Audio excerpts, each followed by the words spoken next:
Seorang miliuner setiap pagi minum kopi dengan madu murni tanpa curiga apapun. Suatu hari, putri petugas kebersihan mendekatinya dan berbisik dalam bahasa Prancis. "Jangan minum kopi itu, istrimu menaruh sesuatu di dalamnya." Saat itu juga, ia terkejut menyadari bahwa istrinya sendiri sedang meracuni dirinya. Peringatan cepat itu yang menyelamatkan hidupnya sebelum terlambat. Apa yang akan terjadi dalam beberapa hari ke depan akan mengejutkanmu. Jika cerita ini menarik bagi Anda, jangan lupa berlangganan saluran kami dan beritahu kami dari kota mana Anda menonton kami. Lanjutkan. Di sebuah rumah mewah berwarna putih yang berdiri dengan anggun di kawasan elit Menteng, Jakarta, hidup seorang pria bernama Tuan Bramantyo Wicaksono. Rumah itu begitu tenang seperti rumah sakit mahal, dengan koridor yang mengkilap dan ruangan yang tertata sempurna. Bramantyo, seorang pengusaha properti berumur 55 tahun, adalah pria dengan kebiasaan yang sangat teratur. Tepat pukul 8 pagi, ia selalu menikmati kopi hitamnya dengan madu murni, duduk di beranda belakang yang menghadap taman yang terawat rapi, sambil membaca berita dari tabletnya. Keheningan adalah bagian dari identitasnya. Rumahnya begitu teratur, hingga terasa dingin bagi siapapun yang berkunjung. Tidak ada suara langkah kaki yang berlebihan. Tidak ada obrolan yang tak perlu, hanya ketertiban yang nyaris sempurna. Di dalam rumah itu, bekerja seorang pembantu rumah tangga bernama Ibu Siti, wanita berusia 40 tahun, yang hampir tak terlihat dalam gerakan lembutnya yang efisien. Ia mengenakan seragam sederhana, bergerak seperti bayangan di antara ruangan, membersihkan debu yang hampir tidak ada, merapikan bantal yang sudah rapi, dan memastikan segala sesuatu sesuai dengan standar tinggi Tuan Bramantyo. Putri Ibu Siti, Lestari, gadis berusia 17 tahun yang pemalu namun cerdas, terkadang menghabiskan pagi di rumah itu sebelum berangkat ke sekolah. Lestari fasih berbahasa Prancis berkat neneknya, yang dulu adalah guru bahasa Prancis di sebuah universitas ternama.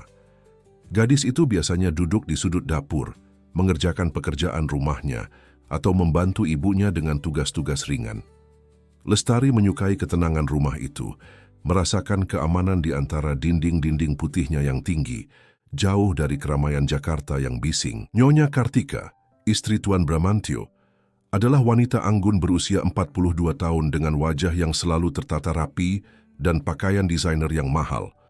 Berbeda dengan suaminya yang menyukai ketenangan, Kartika lebih suka menghabiskan waktunya di luar rumah, menghadiri berbagai acara sosial dan arisan dengan teman-temannya dari kalangan atas Jakarta. Ketika di rumah, ia jarang berinteraksi dengan para pembantu, termasuk Ibu Siti dan Lestari. Pernikahan Bramantyo dan Kartika sudah memasuki tahun ke-15, tetapi tidak ada kehangatan yang terlihat di antara mereka. Mereka hidup seperti dua orang asing yang berbagi atap, masing-masing sibuk dengan dunianya sendiri. Tidak ada anak yang hadir dalam pernikahan mereka, menambah keheningan yang menyelimuti rumah putih itu. Suatu pagi, Lestari tiba lebih awal dari biasanya. Ia memiliki ujian literatur yang harus dipersiapkan dan ingin mengulang materi sebelum berangkat ke sekolah. Ibunya sudah ada di rumah sejak subuh, membersihkan bagian belakang rumah seperti biasa. Ketika Lestari berjalan melewati dapur, ia melihat sesuatu yang tidak seharusnya ia saksikan. Nyonya Kartika masih mengenakan jubah sutra warna gading, berdiri di depan lemari dapur. Tangannya yang langsing sedikit gemetar ketika ia meneteskan 3 tetes cairan berwarna amber ke dalam pot madu yang selalu digunakan Tuan Bramantyo untuk kopinya. Gerakan itu kecil, hampir tidak terlihat, tetapi Lestari langsung merasa ada yang tidak beres. Nyonya Kartika, dengan ekspresi dingin, memutar botol madu itu perlahan, memastikan cairan itu tercampur sempurna, lalu meninggalkan dapur tanpa menyadari kehadiran Lestari yang bersembunyi di balik pintu. Jantung Lestari berdegup kencang. Ia tidak mengerti apa yang baru saja ia saksikan, tetapi instingnya mengatakan bahwa itu bukanlah hal yang normal. Dibesarkan untuk tidak ikut campur dalam urusan majikan, Lestari menyimpan pemandangan itu dalam hatinya, tidak berani menceritakannya kepada siapapun, bahkan ibunya. Namun dalam hari-hari berikutnya, Lestari mulai memperhatikan perubahan pada Tuan Bramantyo. Pria itu terlihat semakin lesu. Kulitnya kehilangan warna, tampak pucat dan tidak sehat. Tangannya sedikit gemetar ketika memegang cangkir atau tabletnya. Ia sering mengeluh sakit kepala, tetapi selalu mengatakan itu hanya karena stres dari pekerjaannya yang menumpuk. Lestari mengamati bagaimana Nyonya Kartika memperhatikan suaminya dengan tatapan yang sulit diartikan. Bukan tatapan cemas seorang istri, tetapi tatapan dingin yang membuat bulu kuduk Lestari berdiri. Setelah seminggu mengamati, kekhawatiran Lestari semakin besar. Tuan Bramantyo telah memeriksakan diri ke beberapa dokter, tetapi tidak ada yang menemukan masalah fisik yang jelas. Semua tes menunjukkan hasil normal. Namun keadaannya terus memburuk. Akhirnya dengan keberanian yang ia kumpulkan selama berhari-hari, Lestari memutuskan untuk memberitahu ibunya. Sore itu, ketika mereka pulang ke rumah sederhana mereka di pinggiran Jakarta, Lestari berbisik kepada Ibu Siti tentang apa yang ia lihat. "Ibu, aku melihat Nyonya Kartika memasukkan sesuatu ke dalam madu Tuan Bramantyo." Wajah Ibu Siti memucat. Sebagai wanita yang telah bekerja di banyak rumah tangga kaya selama bertahun-tahun, ia telah menyaksikan berbagai rahasia keluarga. Tetapi ini adalah sesuatu yang jauh lebih serius dari gosip atau perselingkuhan biasa. "Kamu yakin, Lestari?" tanyanya dengan suara bergetar. Lestari mengangguk. "Iya, Bu, 3 tetes cairan amber." Dan setelah itu Tuan Bramantyo mulai sakit. Ibu Siti merasa dunia di sekitarnya runtuh. Sebagai pembantu yang telah bekerja untuk keluarga Wicaksono selama hampir 5 tahun, ia merasa aman secara finansial. Pekerjaan ini membayar cukup untuk menghidupi mereka dan membiayai pendidikan Lestari di sekolah swasta yang baik. Kehilangan pekerjaan ini akan menghancurkan impian mereka. Selama 3 malam, Ibu Siti tidak bisa tidur.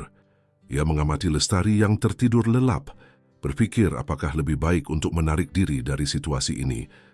Tetapi ia tidak bisa meninggalkan pekerjaan yang memberi mereka stabilitas ekonomi. Dilema moral ini menggerogotinya dari dalam. Pada akhirnya Ibu Siti membuat keputusan yang berisiko. Ia memberitahu Lestari untuk berbicara langsung dengan Tuan Bramantyo tetapi dalam bahasa Prancis. Ia tahu dari pembicaraan dengan staf lain bahwa Tuan Bramantyo dibesarkan di Jenewa dan fasih berbahasa Prancis. Ia tidak mungkin mengabaikan peringatan dalam bahasa yang begitu dekat dengan masa kecilnya. "Tapi Bu, bagaimana kalau Nyonya Kartika tahu?" tanya Lestari. Ketakutan. "Jangan sampai dia tahu. Bicara saat dia tidak ada dan jangan pernah mengakui apapun. Ini tentang nyawa seseorang, Lestari. Kita tidak bisa diam saja." Dengan hati berat, Lestari mengangguk. Besok, ia akan mencoba berbicara dengan Tuan Bramantyo. Malam itu, ia berlatih kata-kata Prancis yang akan ia ucapkan, berharap keberaniannya tidak akan meninggalkannya di saat kritis. Pagi berikutnya tiba dengan langit Jakarta yang mendung. Hujan rintik-rintik membasahi taman rumah keluarga Wicaksono, menciptakan suara lembut yang mengisi keheningan pagi. Lestari tiba bersama ibunya lebih awal dari biasanya. Jantungnya berdebar keras mengetahui apa yang harus ia lakukan hari ini. Nyonya Kartika telah berangkat pagi-pagi sekali untuk menghadiri acara pembukaan galeri seni milik temannya di Kemang. Ini adalah kesempatan sempurna bagi Lestari untuk berbicara dengan Tuan Bramantyo tanpa kehadiran sang nyonya rumah. Seperti biasa, tepat pukul 8, Tuan Bramantyo duduk di beranda belakang dengan secangkir kopi hitam dan pot madu di sampingnya. Wajahnya terlihat lebih pucat dari hari sebelumnya, dengan lingkaran hitam di bawah matanya yang menunjukkan kurang tidur. Ibu Siti memberikan isyarat halus kepada Lestari saat mereka berpapasan di koridor. Dengan tangan gemetar, Lestari meletakkan buku-bukunya di meja dapur dan perlahan berjalan mendekati beranda. Ia berpura-pura membersihkan meja kecil di dekat tempat Tuan Bramantyo duduk. Pria itu sedang membaca berita di tabletnya dengan cangkir kopi terangkat ke bibirnya. Inilah saatnya. Lestari menarik napas dalam-dalam, memberanikan diri, dan membungkuk sedikit, seolah merapikan taplak meja. Dengan suara nyaris berbisik, ia berkata dalam bahasa Prancis yang lancar, "Ne buvez pas ça, c'est du poison." Jangan minum itu racun. Tuan Bramantyo membeku. Cangkir kopi yang hampir menyentuh bibirnya terhenti di udara. Matanya mencari sumber suara itu, menemukan Lestari yang masih membungkuk di atas meja, pura-pura sibuk dengan taplak. Mata mereka bertemu sejenak. Kebingungan dan kecemasan terpancar dari mata Tuan Bramantyo. sementara ketakutan dan keberanian bercampur di mata Lestari. Tanpa mengucapkan sepatah kata pun, gadis itu menegakkan tubuh dan berjalan menjauh dengan langkah biasa, seolah tidak terjadi apa-apa. Sepanjang hari itu, Tuan Bramantyo mengamati rumahnya dengan pandangan baru. Ia memperhatikan bagaimana Ibu Siti bergerak efisien di sekitar rumah, bagaimana Lestari duduk diam di sudut dapur dengan bukunya, dan bagaimana para staf lain melakukan tugas mereka tanpa banyak bicara. Untuk pertama kalinya, ia menyadari bahwa ia hampir tidak mengenal orang-orang yang bekerja di rumahnya sendiri. Malam itu, setelah makan malam yang hampir tidak disentuhnya, Tuan Bramantyo berjalan mondar-mandir di kamar tidurnya. Pikirannya dipenuhi keraguan dan kebingungan. Mungkinkah apa yang dikatakan gadis pembantu itu benar? Apakah istrinya sendiri mencoba meracuninya? Ia duduk di depan piano antik di sudut kamarnya, menekan tuts tanpa suara, berusaha menenangkan pikirannya yang kacau. Selama 15 tahun pernikahan, ia dan Kartika memang tidak selalu bahagia. Tetapi ia tidak pernah membayangkan bahwa hubungan mereka bisa berubah menjadi sesuatu yang begitu mengerikan. Ketika Kartika kembali dari acara sosialnya malam itu, Bramantyo sudah berpura-pura tidur. Ia mengintip melalui kelopak mata yang setengah tertutup, mengamati istrinya yang bergerak anggun di sekitar kamar, melepas perhiasan mahalnya satu persatu. Wanita yang dulu ia cintai kini terasa seperti orang asing. Keesokan paginya, saat sarapan, Kartika menyiapkan kopi untuk suaminya seperti biasa, menuangkan madu dengan jumlah yang tepat dan menyodorkannya dengan senyum tipis. "Kamu terlihat pucat, sayang," katanya dengan nada perhatian yang terdengar dipaksakan. "Mungkin kamu harus minum kopi ini selagi hangat. Madu akan membantumu merasa lebih baik." Bramantyo menatap cangkir itu, kemudian ke mata istrinya. "Terima kasih," jawabnya pendek. Ia mengangkat cangkir itu dan berpura-pura meminumnya. Tetapi saat Kartika berbalik untuk mengambil rotinya, dengan cepat ia menuangkan kopi itu ke dalam pot tanaman di sampingnya. Sejak hari itu, Bramantyo mulai membuang kopinya secara diam-diam setiap kali Kartika tidak melihat. Ia juga mulai memperhatikan perubahan pada tubuhnya. Tanpa asupan apapun yang dicurigai sebagai racun, ia mulai merasa lebih baik. Sakit kepalanya berkurang, tangannya tidak lagi gemetar, dan energinya perlahan kembali. Sementara itu, Kartika semakin sering mendesak suaminya untuk minum kopi buatannya. Kadang dengan kelembutan yang diperhitungkan, kadang dengan kejengkelan yang tidak disembunyikan, seolah kopi itu adalah ritual kontrol yang tidak boleh dilewatkan. Bramantyo mulai mengingat setiap mual, setiap muntah di tengah malam, setiap sore ketika ia merasa tulang-tulangnya berat seperti timah. Ia mengamati istrinya, mencoba menemukan setidaknya secercah kemanusiaan di dalamnya. Tetapi yang ia lihat hanyalah kekosongan, seperti topeng cantik tanpa jiwa di baliknya. Di sisi lain, Ibu Siti dan Lestari mulai menghindari kontak langsung dengan Nyonya Kartika. Mereka hanya berbicara ketika ditanya, bergerak lebih hati-hati di sekitar rumah, dan berusaha tidak menarik perhatian. Suatu hari, saat Lestari membersihkan lemari penyimpanan, ia hampir tertangkap basah, memegang kaleng susu bubuk tempat botol amber itu disembunyikan. Dengan jantung berdebar kencang, ia berpura-pura mencari tepung untuk ibunya. Ia keluar dari sana dengan kaki gemetar, berlari ke kamar kecil untuk menenangkan diri selama beberapa menit sebelum kembali ke rutinitas belajarnya, seolah tidak terjadi apa-apa. Malam itu, di rumah mereka yang sederhana, Ibu Siti dan Lestari mencari informasi di laptop tua mereka tentang racun yang larut dalam cairan. Mereka menemukan informasi tentang beberapa substansi manis yang bekerja lambat tetapi mematikan, yang bisa membunuh secara perlahan selama berbulan-bulan tanpa meninggalkan jejak yang mudah dideteksi. Ibu Siti menatap putrinya yang tertidur di pangkuannya setelah berjam-jam penelitian dan merasakan ketakutan yang begitu mendalam hingga ia ingin menghilang dari dunia ini. Keesokan harinya, Tuan Bramantyo melakukan sesuatu yang tidak pernah dilakukannya sebelumnya. Ia memanggil Lestari untuk membantunya menyusun buku-buku berbahasa Prancis di perpustakaan pribadinya.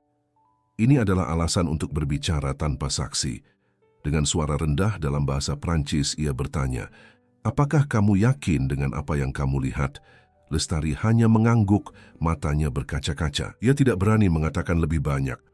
Bramantyo meletakkan tangannya di wajah, diliputi perasaan jijik yang mendalam, bukan pada racun itu, tetapi pada kehancuran tak terlihat dari semua yang telah ia bangun bersama istrinya.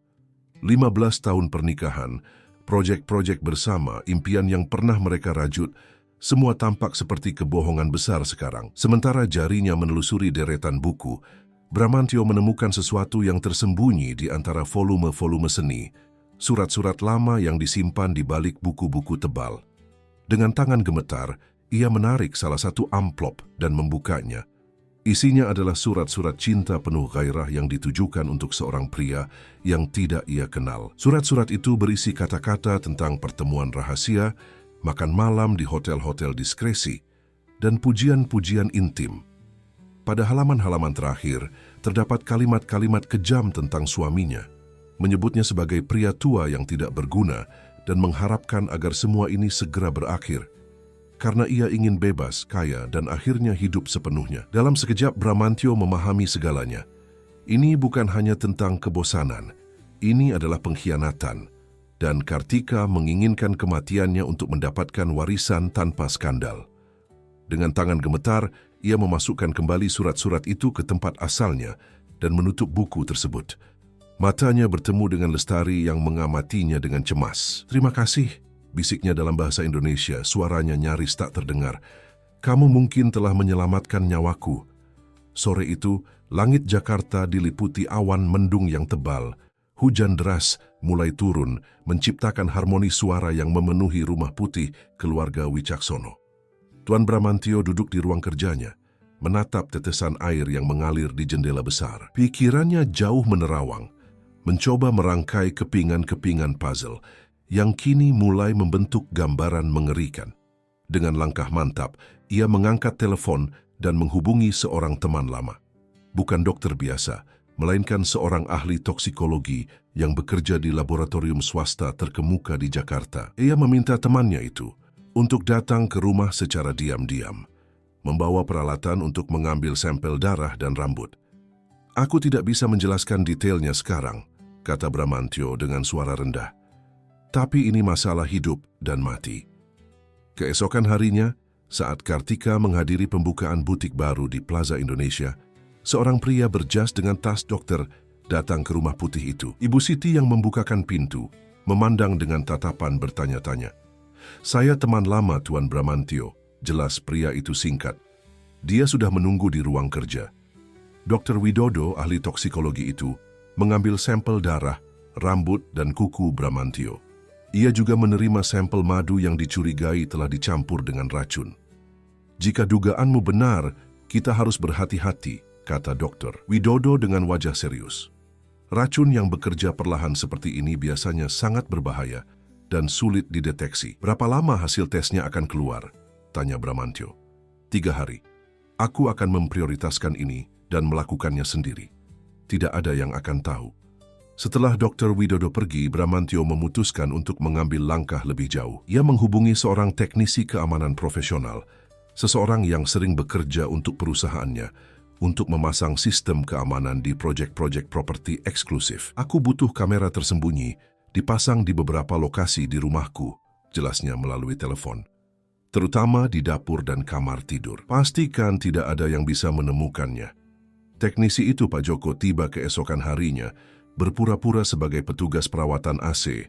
Dengan cepat dan efisien, ia memasang kamera-kamera mini di lokasi strategis, di atas lemari dapur, di sudut plafon, tersembunyi di balik lukisan-lukisan, dan bahkan di dalam tanaman hias. Selama 3 hari berikutnya, Bramantyo berakting seolah-olah tidak terjadi apa-apa. Ia kembali minum kopi dengan madu seperti biasa, tetapi selalu menemukan cara untuk membuangnya tanpa sepengetahuan Kartika. Ia bahkan mulai berpura-pura sakit lagi, merintih kesakitan di malam hari, dan berjalan dengan langkah lemah. Kartika tampaknya puas dengan perkembangan ini, mulai lebih sering berada di rumah. Ia bahkan kadang-kadang duduk di samping suaminya, memegang tangannya dengan lembut, dan berbicara tentang masa depan dengan nada prihatin. "Kamu harus lebih menjaga kesehatanmu," katanya suatu malam, sementara tangannya dengan lembut mengusap rambut Bramantyo. "Bagaimana jika kita pergi ke villa di Bali minggu depan? Udara laut mungkin akan membuatmu merasa lebih baik." Bramantyo tersenyum lemah melihat topeng perhatian yang dikenakan istrinya. Itu ide bagus, tapi aku masih punya beberapa pekerjaan yang harus diselesaikan di sini. Pada hari ketiga, Dr. Widodo mengirimkan pesan singkat. Hasilnya positif, arsen organik dalam dosis rendah. Sangat berbahaya jika terakumulasi. Hubungi aku segera. Malam itu saat Kartika tertidur, Bramantyo mengendap-endap ke ruang kerjanya dan memeriksa rekaman dari kamera tersembunyi. Apa yang ia lihat membuat darahnya seolah membeku. Adegan itu berulang dari hari ke hari. Kartika dengan gerakan hati-hati meneteskan 3 tetes cairan dari botol amber kecil ke dalam pot madu. 3 tetes, tidak lebih tidak kurang. Kemudian ia mengaduk perlahan, memastikan racun itu tercampur sempurna dan meletakkan pot itu kembali ke tempatnya dengan senyum dingin. Dalam salah satu rekaman, Kartika bahkan menatap langsung ke arah kamera tersembunyi dan berbisik, "Betapa manisnya rasa akhir ini." Bramantyo memutar rekaman itu berulang-ulang, mencoba memahami bagaimana wanita yang pernah ia cintai bisa berubah menjadi sosok yang tidak ia kenal. Apakah ini selalu ada di dalam dirinya? Ataukah pernikahan mereka yang tanpa kehangatan yang telah mengubahnya? Keesokan paginya, Bramantyo bertemu dengan pengacaranya, Pak Hendra, di sebuah kafe kecil di daerah Kuningan, jauh dari lingkaran sosial istrinya. "Aku butuh nasihatmu, bukan sebagai pengacara perusahaanku, tetapi sebagai teman," kata Bramantyo, suaranya terdengar lelah. "Apa yang akan terjadi jika aku menceraikan istriku?" Pak Hendra, pria parubaya dengan kacamata tebal, menatapnya dengan serius. "Secara finansial, dengan perjanjian pranikah kalian, dia akan mendapatkan 30% dari asetmu. Tidak sedikit, mengingat kekayaanmu, tapi jauh dari setengah. Dan jika aku tidak ada lagi?" Pengacara itu mengerutkan dahi. "Jika kamu pergi tanpa wasiat baru, sebagai istri sahmu, dia akan mewarisi hampir segalanya, kecuali bagian yang sudah kamu alokasikan untuk yayasan-yayasanmu." Bramantyo mengangguk perlahan. Potongan-potongan puzzle semakin jelas sekarang. Motifnya sangat sederhana, uang. Kartika menginginkan warisannya, dan perceraian tidak akan memberikan sebanyak yang dia inginkan. "Aku ingin kamu mempersiapkan dokumen perceraian dan wasiat baru," kata Bramantyo tegas. "Dan aku memiliki bukti yang perlu kamu simpan di tempat aman." Sementara itu, di Rumah Putih, Ibu Siti dan Lestari terus menjalankan tugas mereka seperti biasa. Tetapi dengan kewaspadaan tinggi, mereka hampir tidak pernah berbicara dengan Nyonya Kartika dan selalu berusaha berada di ruangan yang berbeda dengannya. Suatu sore, saat Lestari sedang mengelap rak buku di perpustakaan, Nyonya Kartika masuk dengan langkah anggun. Gadis itu segera menundukkan kepala dan bergerak untuk keluar dari ruangan. "Tunggu," kata Kartika. Suaranya dingin tetapi sopan. "Kamu Lestari kan?" "Iya, Nyonya," jawab Lestari pelan. Jantungnya berdebar keras. "Aku melihatmu sering membaca buku-buku Prancis milik suamiku," kata Kartika. Matanya mengamati wajah Lestari dengan cermat. "Kamu mengerti bahasa Prancis?" Lestari terdiam sejenak, instingnya memperingatkan bahaya. "Sedikit, Nyonya, saya belajar di sekolah." "Begitu?" Kartika tersenyum tipis. Itu bahasa yang indah, bukan? Suamiku sangat menyukainya. Dia dibesarkan di Jenewa, kamu tahu." "Saya tidak tahu, Nyonya." Bohong Lestari tetap menunduk. Kartika berjalan mendekati gadis itu. Parfumnya yang mahal memenuhi ruangan. "Suamiku tampaknya membaik beberapa hari ini. Aneh, bukan? Padahal dokter tidak menemukan apa-apa yang salah dengannya." "Mungkin istirahat yang cukup membantu, Nyonya," jawab Lestari, berusaha menjaga suaranya tetap tenang. "Mungkin," Kartika memiringkan kepalanya, matanya tidak lepas dari Lestari. "Atau mungkin ada hal lain. Kamu tahu, terkadang hal-hal aneh terjadi di rumah besar seperti ini. Orang melihat atau mendengar sesuatu, dan tiba-tiba segalanya berubah." Lestari merasa seolah udara di sekitarnya menipis. Nyonya Kartika tidak menuduhnya secara langsung, tetapi pesan itu jelas. Dia mencurigai sesuatu. "Saya harus kembali membantu ibu saya di dapur." "Nyonya," kata Lestari, berusaha mengakhiri percakapan yang mencekam ini. "Tentu." Kartika melangkah mundur, senyum dinginnya tidak pernah meninggalkan bibirnya. "Sampaikan salamku pada ibumu. Dia pekerja yang sangat loyal." Kata terakhir itu terucap dengan nada yang membuat tulang belakang Lestari merinding. Segera setelah keluar dari perpustakaan, ia berlari ke dapur mencari ibunya. "Ibu," bisiknya panik. Nyonya Kartika mencurigai sesuatu. Dia bertanya tentang bahasa Prancis dan Tuan Bramantio. Wajah Ibu Siti memucat. "Jangan panik," katanya, meski suaranya sendiri bergetar. "Kita harus berhati-hati. Jangan pernah sendirian di rumah ini. Selalu pastikan ada orang lain di sekitarmu."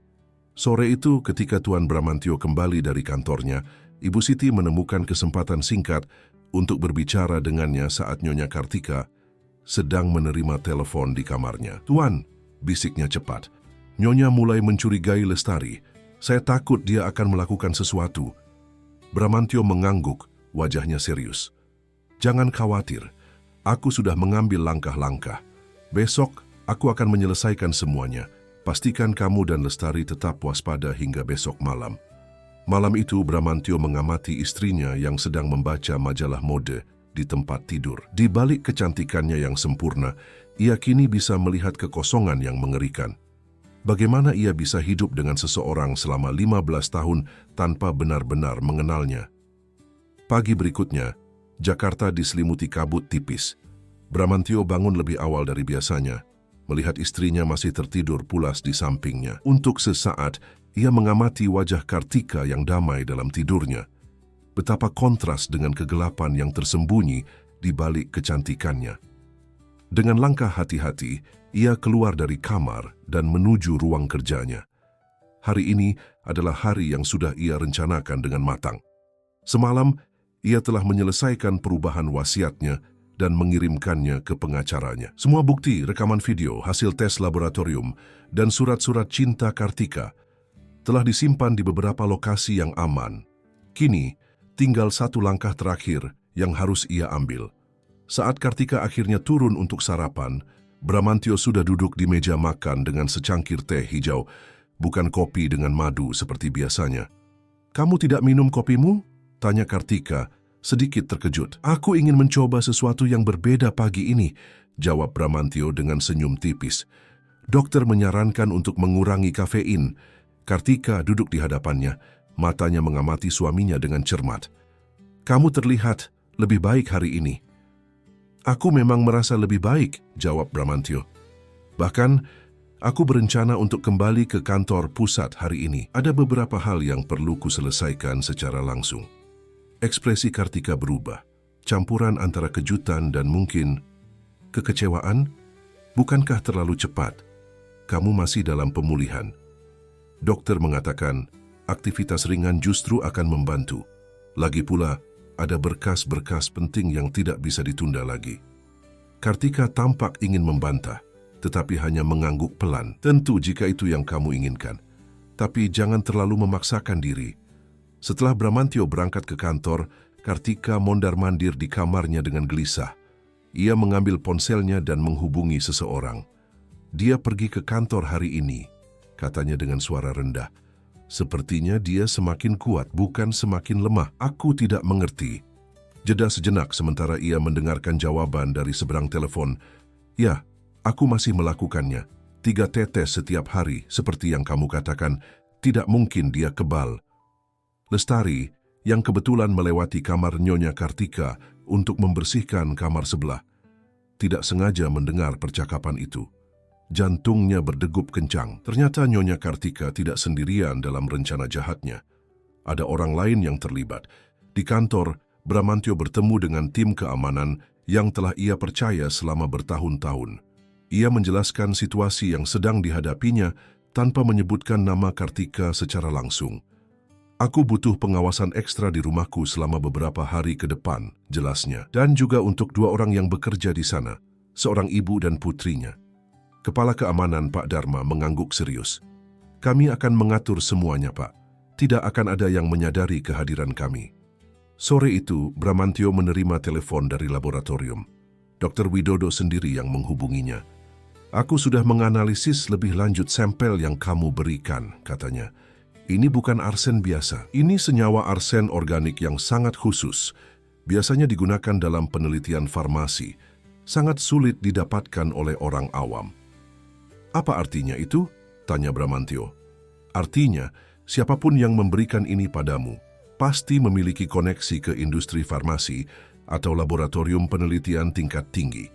Informasi baru ini membuat Bramantyo berpikir keras. Setahunya Kartika tidak memiliki koneksi semacam itu. Dia adalah sosialita yang waktunya dihabiskan untuk arisan, belanja, dan acara amal. Kecuali ia teringat seorang teman Kartika, Dr. Surya, seorang peneliti di perusahaan farmasi besar. Pria itu sering hadir di pesta-pesta yang mereka adakan, dan Bramantyo pernah melihat bagaimana Dr. Surya menatap istrinya dengan pandangan yang terlalu intens untuk sekadar teman. Sementara itu, di Rumah Putih, Kartika memanggil Ibu Siti ke ruang tengah. Wajahnya datar, tetapi matanya memancarkan sesuatu yang membuat Ibu Siti merasa tidak nyaman. "Siti," kata Kartika dengan suara tenang, "aku ingin memberitahumu sesuatu." Ibu Siti berdiri dengan tangan terlipat di depan, menunggu dengan wajah tanpa ekspresi. "Setelah aku mempertimbangkannya matang-matang, aku rasa sudah waktunya untuk perubahan dalam rumah tangga ini," lanjut Kartika. "Kamu telah bekerja dengan baik selama 5 tahun, tetapi aku ingin menyegarkan suasana dengan staf baru. Ini akan menjadi minggu terakhirmu bekerja di sini." Meskipun sudah mempersiapkan diri untuk kemungkinan ini, Ibu Siti tetap merasakan pukulan yang berat. Pekerjaan ini bukan hanya sumber pendapatan utamanya, tetapi juga yang memungkinkan Lestari bersekolah di tempat yang baik. "Saya mengerti, Nyonya," jawabnya dengan suara tenang, meskipun hatinya remuk. "Apakah ada alasan khusus? Mungkin ada yang tidak memuaskan dari pekerjaan saya?" "Tidak ada yang spesifik," jawab Kartika dingin. "Hanya ingin perubahan. Kamu akan menerima pesangon yang layak, tentu saja." Ibu Siti mengangguk pelan dan pamit untuk melanjutkan pekerjaannya. Begitu berada di luar pandangan Kartika, air matanya menetes. Bagaimana ia akan memberitahu Lestari bagaimana mereka akan bertahan? Malam itu, setelah semua pekerjaannya selesai, Ibu Siti menemukan tempat tersembunyi di ruang penyimpanan untuk menumpahkan kesedihannya. Ia duduk di lantai, memeluk apron yang sudah lusuh dan menangis dalam diam, berusaha keras agar isakannya tidak terdengar. Lestari, yang mencari ibunya, menemukan wanita itu dalam keadaan terpuruk. Tanpa kata-kata, ia berlutut dan memeluk ibunya. "Nyonya Kartika memecatku," bisik Ibu Siti di sela tangisnya. "Ini minggu terakhir kita di sini." "Tidak apa-apa, Bu." Lestari mencoba menenangkan, meskipun ia sendiri ketakutan. "Kita akan menemukan jalan keluar. Tuan Bramantyo sudah berjanji akan membantu kita." Tepat saat itu, ponsel Ibu Siti bergetar. Sebuah pesan dari nomor yang tidak dikenal. "Ini Bramantyo. Jangan khawatir tentang pekerjaan. Aku sudah mengatur semuanya. Besok kita akan bicara, pastikan kalian berdua tetap waspada malam ini." Pesan itu memberikan secercah harapan di tengah keputusasaan mereka. Di kamarnya, Kartika duduk di depan meja rias, menatap cermin dengan tatapan kosong. Ia membuka laci tersembunyi di meja itu dan mengeluarkan botol kecil berisi cairan amber. Dengan gerakan metodis, ia membersihkan botol itu, memastikan tidak ada sidik jari yang tertinggal. Untuk sesaat, tatapannya terpaku pada cermin, seolah berkomunikasi dengan bayangannya sendiri. Sebuah senyum aneh muncul di bibirnya, senyum yang kosong, dingin, tetapi juga terlihat gelisah, seperti seseorang yang berbicara dengan kegilaannya sendiri. Keesokan paginya, Bramantyo kembali ke rumah lebih awal dari yang diperkirakan. Ia menemukan Kartika di taman belakang, sedang menyirami tanaman eksotis yang menjadi koleksi kebanggaannya. "Kamu pulang cepat," kata Kartika, sedikit terkejut melihat suaminya. "Ada yang ingin kubicarakan denganmu," jawab Bramantyo dengan nada datar. Kartika meletakkan penyiram tanaman dan menghadap suaminya. "Apa itu?" "Aku sudah memutuskan untuk memecat Siti dan putrinya," kata Bramantyo, mengamati reaksi istrinya dengan cermat. Wajah Kartika sedikit berkedut, campuran kejutan dan mungkin kelegaan. "Oh, aku baru saja memberitahu Siti hal yang sama kemarin. Aku tidak tahu kamu juga memikirkan hal ini." "Benarkah?" Bramantyo mengangkat alisnya. "Kenapa kamu ingin memecat mereka?" "Hanya ingin perubahan," jawab Kartika ringan. "Mereka sudah bekerja cukup lama di sini. Dan mereka juga bekerja dengan sangat baik," kata Bramantyo. "Apa alasan sebenarnya, Kartika?" Kartika menatap suaminya dengan tajam. Ada ketegangan di udara yang hampir bisa disentuh. Apa maksudmu dengan alasan sebenarnya? Aku bertanya-tanya apakah ini ada hubungannya dengan perubahan kesehatanku belakangan ini? Wajah Kartika berubah pucat, tetapi ia dengan cepat menguasai diri. Aku tidak mengerti apa yang kamu bicarakan. Aku rasa kamu mengerti dengan sangat baik, kata Bramantyo, suaranya berubah dingin. Tapi yang ingin ku ketahui adalah, apakah ini semua idemu sendiri atau ada orang lain yang terlibat? Kartika terdiam, matanya melebar. Untuk pertama kalinya, Bramantyo melihat ketakutan nyata di mata istrinya. Bukan ketakutan akan tertangkap, tetapi ketakutan bahwa rencananya telah terbongkar sepenuhnya. Aku tidak tahu apa yang... Jangan berbohong lagi, Kartika, potong Bramantyo. Aku tahu tentang racun dalam maduku. Aku tahu tentang surat-suratmu. Dan aku tahu tentang Dr. Surya. Nama terakhir itu membuat Kartika terhuyung mundur, seolah baru saja ditampar. Bagaimana kamu? Apakah dia yang memberimu racun itu? Atau hanya memberitahumu cara mendapatkannya? Kartika tidak menjawab, tetapi tatapan kosongnya memberi Bramantyo jawaban yang ia butuhkan. Selama beberapa saat yang panjang, mereka hanya berdiri berhadapan dalam keheningan yang menyesakkan. Dua orang yang pernah bersumpah untuk saling mencintai seumur hidup, kini menjadi orang asing yang dipenuhi kebencian dan pengkhianatan. Matahari mulai terbenam di langit Jakarta, mewarnai taman belakang Rumah Putih dengan cahaya keemasan. Bramantyo dan Kartika masih berdiri berhadapan, dikelilingi tanaman-tanaman eksotis yang selama ini menjadi kebanggaan mereka. "Kenapa, Kartika?" tanya Bramantyo akhirnya. Suaranya terdengar lelah. 15 tahun pernikahan, dan inilah yang kau pilih." Kartika mengangkat dagunya, keangkuhan kembali ke wajahnya yang sempurna. 15 tahun hidup dalam sangkar emas, jawabnya dingin. 15 tahun menjadi pajangan di rumahmu, di acara-acara sosialmu, di hidupmu yang sempurna. Aku tidak pernah memperlakukanmu seperti pajangan, bantah Bramantyo. Aku memberikan segalanya yang kau inginkan. Segalanya kecuali kehidupan. Kartika meninggikan suaranya. Kau sibuk dengan perusahaanmu, dengan proyek-proyekmu, dengan ambisimu. Apa yang tersisa untukku? Menjadi Nyonya Wicaksono yang sempurna? Menghadiri pesta-pesta membosankan dengan orang-orang membosankan? Bramantyo menatap wanita di hadapannya, wanita yang dulu ia cintai dengan segenap jiwanya dan tidak lagi mengenalinya. Jika kau merasa seperti itu, kau bisa meminta cerai. Kita bisa mengakhiri semua ini dengan baik-baik. Tapi kau memilih ini. Perceraian? Kartika tertawa pahit. Dan apa yang akan kudapatkan? Potongan kecil dari kekayaanmu, sementara kau tetap menjalani hidupmu yang sempurna. Tidak, terima kasih. Jadi kau lebih memilih untuk membunuhku perlahan-lahan. Bramantyo menggelengkan kepala, rasa jijik dan kesedihan bercampur dalam suaranya. Racun dalam maduku setiap hari, selama berbulan-bulan. Itu yang terindah, bukan? Kata Kartika, matanya berkilat aneh. Manis dan lambat, seperti cinta yang perlahan berubah menjadi kebencian. Dan Dr. Surya, dia terlibat dalam semua ini? Nama itu membuat wajah Kartika berubah, seolah topeng dinginnya retak sejenak. Surya mencintaiku, benar-benar mencintaiku, tidak sepertimu. Dia melihatku sebagai wanita, bukan sebagai aksesori. Dan kalian berdua merencanakan ini? Membunuhku dan kemudian hidup bahagia dengan uangku? Rencana yang sempurna sebenarnya, jawab Kartika dengan nada hampir kagum pada dirinya sendiri. Kau akan pergi secara perlahan, dengan penyakit misterius yang tidak bisa dijelaskan oleh dokter manapun. Dan kemudian, sebagai janda yang berduka, aku akan mewarisi segalanya. Tidak ada yang akan mencurigai apapun. Bramantyo menatap wanita itu, merasakan kesedihan yang mendalam. Apa yang terjadi padamu, Kartika? Dulu kau tidak seperti ini. Aku tumbuh dewasa, jawabnya dingin. Aku belajar bahwa cinta adalah kemewahan yang tidak bisa dipertahankan. Yang bertahan adalah kekuasaan dan uang. Tiba-tiba suara langkah kaki mengalihkan perhatian mereka.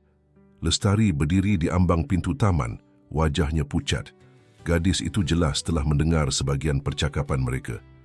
"Maaf Tuan," katanya dengan suara bergetar. "Saya hanya ingin memberitahu bahwa makan malam sudah siap." Kartika menatap gadis itu dengan tatapan tajam. "Rupanya pembantu kecil kita suka menguping," katanya dengan nada mengancam. "Apakah ini pertama kalinya atau kau sudah sering melakukannya?" "Jangan libatkan dia dalam masalah kita," kata Bramantyo tegas, melangkah ke depan Lestari seolah melindunginya. "Ini antara kau dan aku." Kartika tersenyum dingin. "Tentu saja dia terlibat. Dia yang memberitahumu, bukan?" "Nebuve paca, saya dupuiso." "Benar kan, gadis kecil?" Lestari terkesiap, tidak menyangka Nyonya Kartika mengetahui tentang peringatannya dalam bahasa Prancis. "Kau pikir aku tidak menyadarinya?" lanjut Kartika. "Aku melihat bagaimana kalian berdua saling bertukar pandangan. Bagaimana tiba-tiba kau berhenti minum kopimu. Gadis ini menghancurkan segalanya. Dia menyelamatkan nyawaku," kata Bramantyo tenang. "Dan kau benar, aku tahu semuanya. Aku memiliki bukti-bukti kuat tentang apa yang telah kau lakukan. Rekaman video, hasil tes laboratorium, surat-suratmu pada Dr. Surya, semuanya." Wajah Kartika memucat. "Kau mengawasiku?" "Aku melindungi diriku sendiri," jawab Bramantyo. "Sama seperti Lestari melindungiku ketika ia melihat apa yang kau lakukan." Untuk beberapa saat, Kartika tampak benar-benar kehilangan kata-kata. Kemudian, dengan gerakan tiba-tiba, ia mengambil gunting kebun yang tergeletak di meja taman dan mengacungkannya ke arah Bramantyo. "Kau pikir kau bisa menjebakku seperti ini?" desis Kartika, matanya liar. "Setelah semua yang kulakukan, semua yang kukorbankan?" Bramantyo tetap tenang, tidak bergerak mundur. "Letakkan itu, Kartika. Kau hanya memperburuk situasimu." "Kau tidak mengerti," kata Kartika, suaranya bergetar. "Aku tidak bisa kembali, tidak setelah semua ini." "Kau masih punya pilihan," kata Bramantyo lembut. "Kita bisa menyelesaikan ini dengan cara yang beradab. Perceraian. Kau akan mendapatkan bagianmu sesuai perjanjian pranikah kita. Dan kemudian apa? Hidup dalam kemiskinan relatif sementara kau dan perusahaanmu terus berkembang?" Kartika tertawa pahit. "Tidak akan." Lestari, yang masih berdiri di ambang pintu, perlahan mundur, bersiap untuk memanggil bantuan. Tetapi gerakan kecilnya tertangkap mata Kartika. "Jangan bergerak," perintah Kartika tajam. "Atau aku akan apa, Kartika?" Potong Bramantyo, suaranya tetap tenang tetapi tegas. "Kau sudah mencoba membunuhku secara perlahan. Apakah sekarang kau akan melakukannya secara langsung di depan saksi? Pikirkan konsekuensinya." Kata-kata itu tampaknya menembus kegilaan sesaat Kartika. Tangannya yang memegang gunting mulai gemetar. "Kau sudah kalah," lanjut Bramantyo. "Tim keamananku sudah mengawasi rumah ini sejak kemarin. Bukti-buktinya sudah tersimpan aman di beberapa lokasi. Dan Dr. Surya, dia tidak akan bisa membantumu lagi. Polisi sedang menuju ke rumahnya saat ini." Kartika terhuyung mundur. Gunting di tangannya jatuh ke tanah. Untuk pertama kalinya, Bramantyo melihat topeng sempurna istrinya benar-benar hancur, menampakkan wajah seorang wanita yang ketakutan dan putus asa. Aku tidak bermaksud." Kartika tergagap, air mata mulai mengalir di pipinya. "Cukup, Kartika," potong Bramantyo. "Air matamu tidak akan mengubah apapun. Kau punya waktu hingga besok pagi untuk mengemas barangmu dan pergi dari rumah ini. Pengacaraku akan menghubungimu untuk proses perceraian." "Kau mengusirku begitu saja?" tanya Kartika, suaranya pecah. "Aku memberikanmu kesempatan untuk pergi dengan terhormat," jawab Bramantyo. "Itu lebih dari yang layak kau dapatkan setelah apa yang kau lakukan." Kartika menatapnya dengan campuran kebencian dan keputusasaan sebelum akhirnya berbalik dan berjalan masuk ke dalam rumah dengan langkah gontai. Bramantyo menghela napas panjang, merasakan beban berat di pundaknya. Ia berpaling ke Lestari yang masih berdiri kaku, wajahnya pucat. "Kau tidak apa-apa?" tanyanya lembut. Lestari mengangguk pelan. Saya tidak bermaksud menguping, Tuan. Saya hanya..." "Tidak apa-apa." Bramantyo tersenyum lelah. "Kau dan ibumu telah melalui banyak hal karena situasi ini. Aku minta maaf karena melibatkan kalian." "Apa yang akan terjadi sekarang, Tuan?" tanya Lestari hati-hati. "Kartika akan pergi besok, dan kalian berdua tidak perlu khawatir tentang pekerjaan. Kalian akan tetap bekerja di sini selama kalian mau. Sebenarnya aku ingin menawarkan sesuatu pada ibumu, posisi kepala rumah tangga dengan gaji yang lebih baik. Dan untukmu, aku ingin membantu pendidikanmu. Kau memiliki bakat luar biasa dalam bahasa. Air mata bahagia menggenang di mata Lestari. Terima kasih, Tuan. Saya tidak tahu harus berkata apa. Kau tidak perlu mengatakan apapun, jawab Bramantyo. Kaulah yang menyelamatkanku, Lestari. Aku yang seharusnya berterima kasih. Malam itu, Rumah Putih diliputi keheningan yang aneh. Kartika mengurung diri di kamar tamu, menolak untuk berbicara dengan siapapun. Bramantyo menghabiskan waktu di ruang kerjanya, memeriksa dokumen-dokumen dan sesekali menatap keluar jendela, mengamati lampu-lampu Jakarta yang berkedip di kejauhan.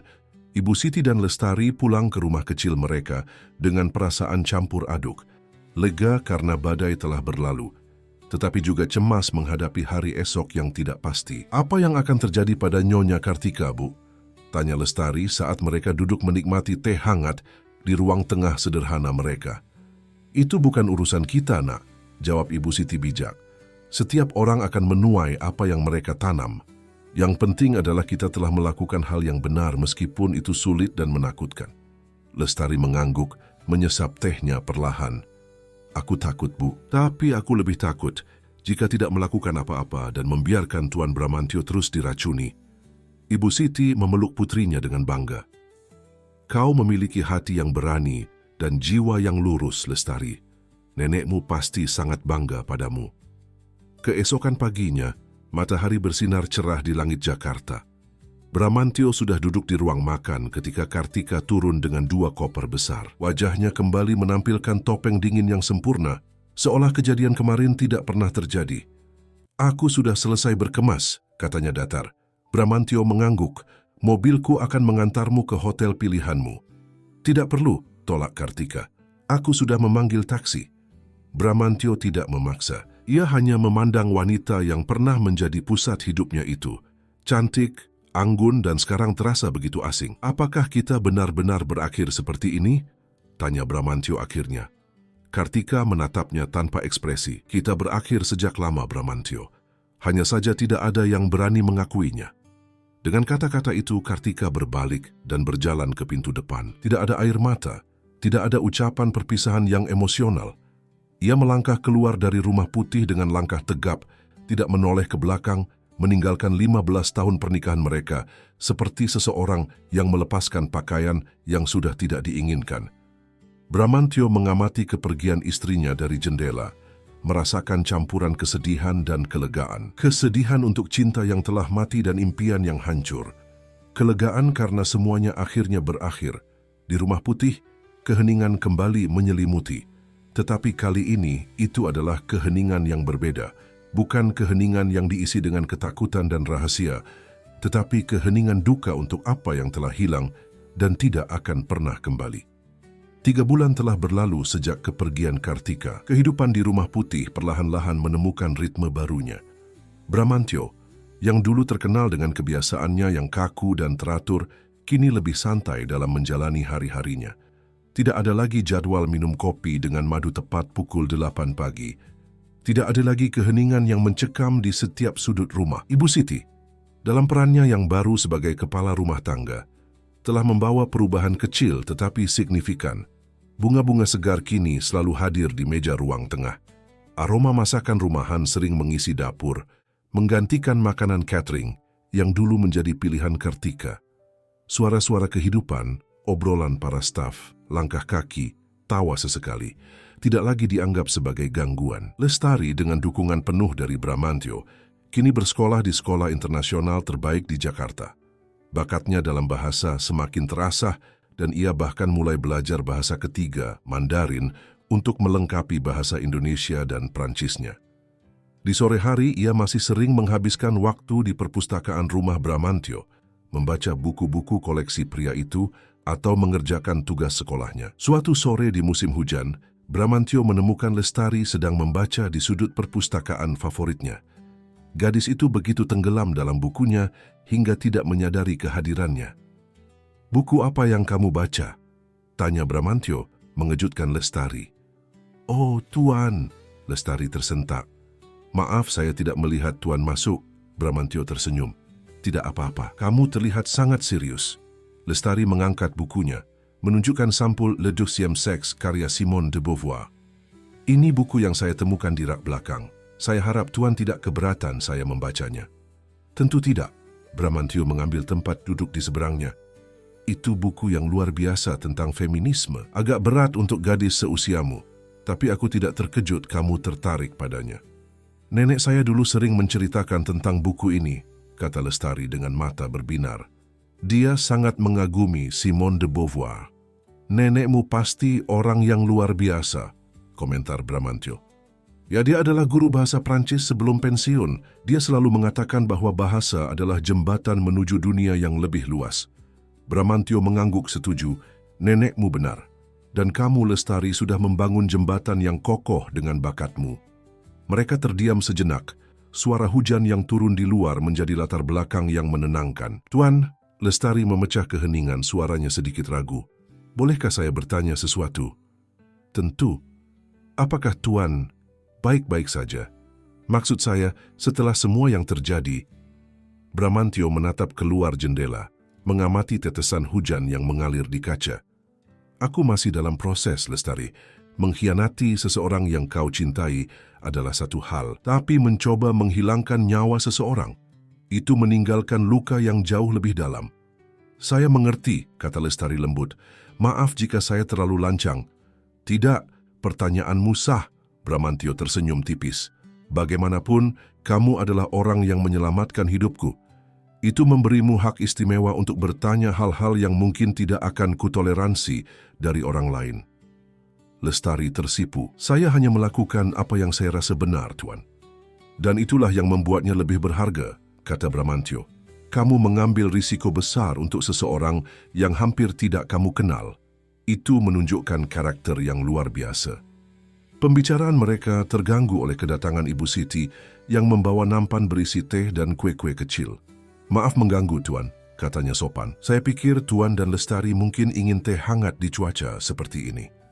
Terima kasih, Siti, kata Bramantyo dengan tulus. Kamu selalu tahu apa yang dibutuhkan.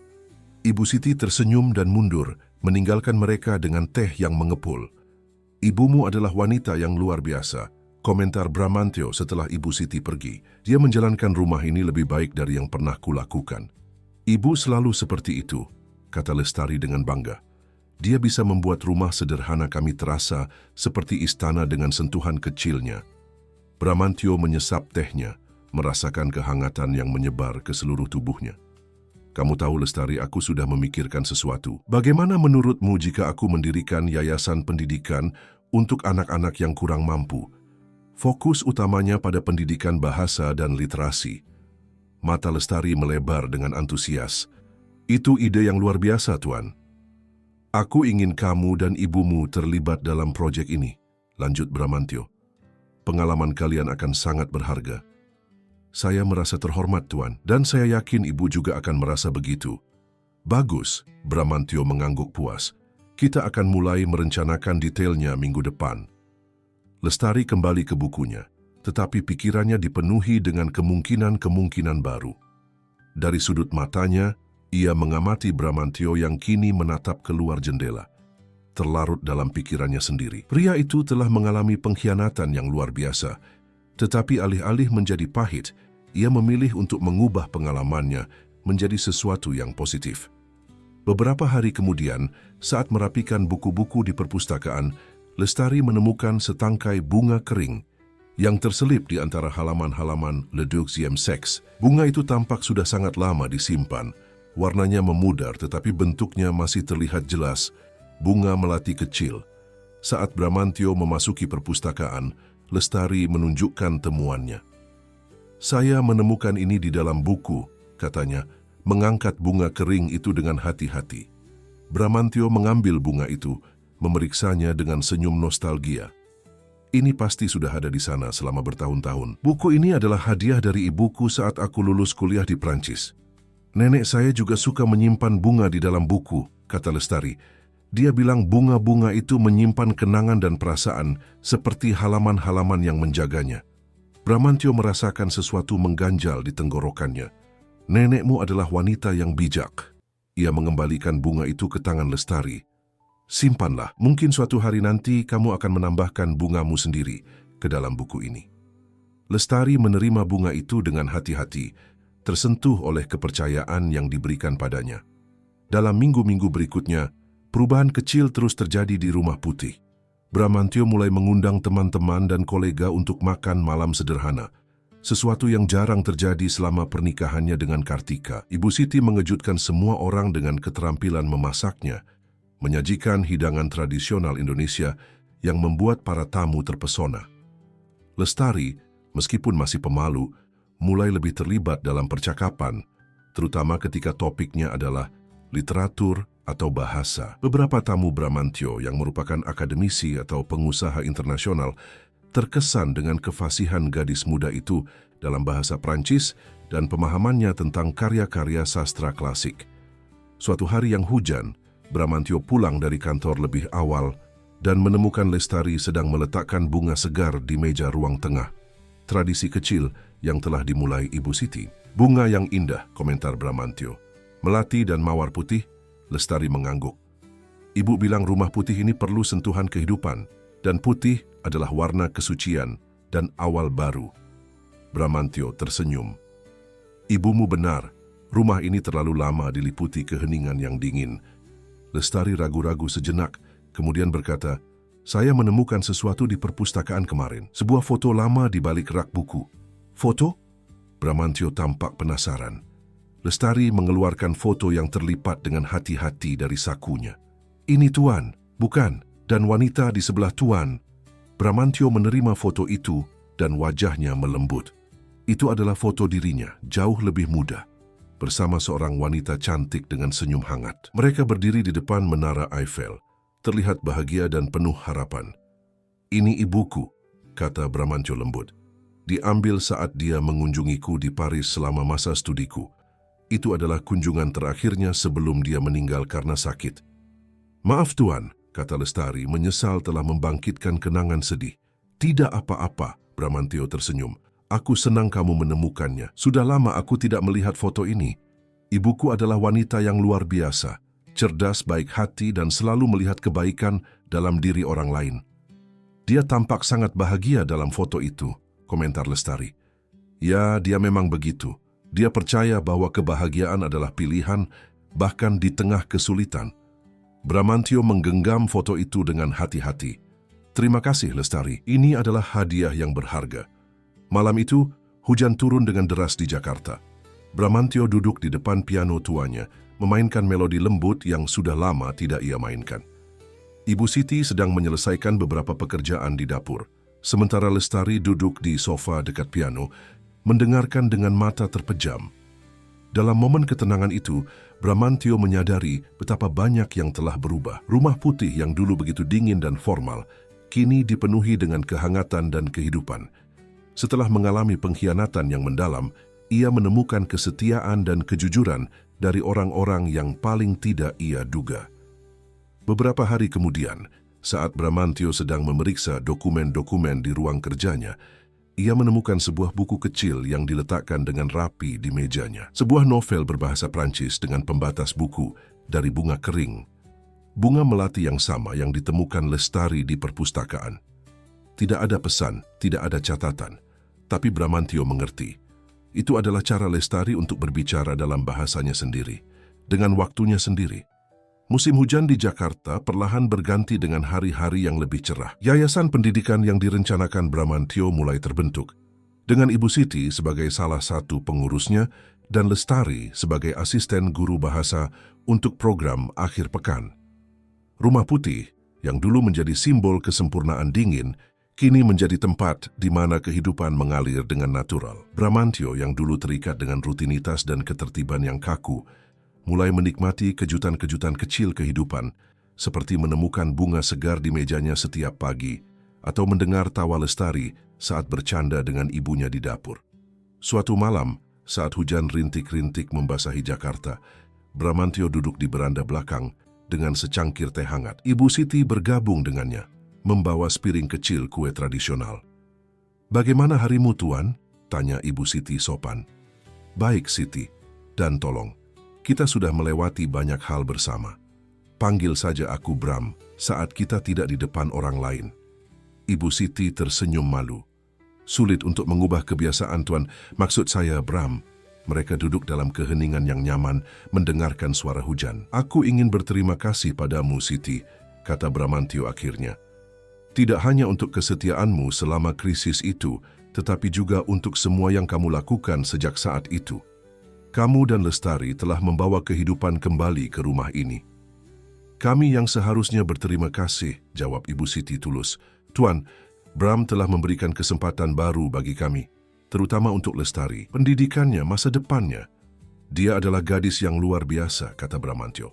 Dia menyelamatkan hidupku, Siti.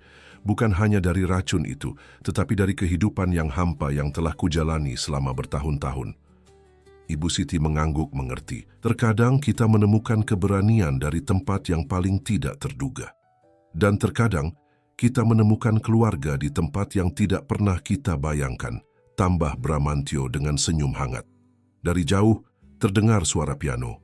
Lestari yang telah mulai belajar bermain dari Bramantio sedang berlatih sebuah lagu sederhana. Nada-nada yang dimainkannya, meskipun tidak sempurna, membawa kehangatan ke dalam malam yang basah. Bramantio menutup matanya, menikmati musik yang mengalir lembut. Untuk pertama kalinya sejak entah berapa lama, ia tidur nyenyak malam itu, tanpa rasa takut, memahami bahwa hidup bisa dimulai kembali tanpa janji-janji yang berisik, tetapi dengan gestur-gestur sederhana, diam dan tulus.